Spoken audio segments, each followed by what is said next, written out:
హైదరాబాద్లో వాతావరణం విభిన్నంగా మారుతోంది. రాత్రి వేళల్లో చలి తీవ్రత పెరుగుతోంది. మధ్యాహ్నం పగటి ఉష్ణోగ్రతలు నమోదై ఎండ తీవ్రత పెరిగినా రాత్రి కనిష్ట ఉష్ణోగ్రతలతో చలిగాలుల తీవ్రత పెరిగిపోతోంది.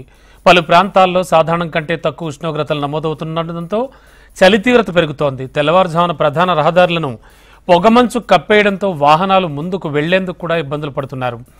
వారం రోజుల పాటు ఇదే వాతావరణం ఉంటుందని వాతావరణ శాఖ అధికారి రవీంద్ర చెప్పారు.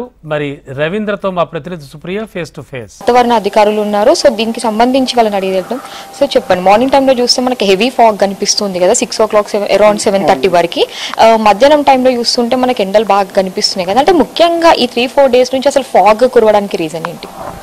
యాక్చువల్గా రాష్ట్రంలో ప్రస్తుతానికి మనకు గాలులు ఆగ్నేయ దిశ నుంచి వీస్తున్నాయి. దీంట్లో తేమ శాతం అధికంగా ఉంటుంది.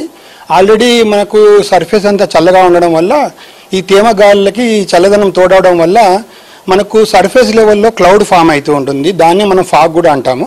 అయితే ఈ ఫాగ్ వల్ల ఏమవుతుందంటే విజిబిలిటీ అనేది మనకు రెడ్యూస్ అయిపోతుంది. సో ఉదయం సుమారు 4 గంటల నుంచి 8 గంటల వరకు దీని ఎఫెక్ట్ ఉంటుంది.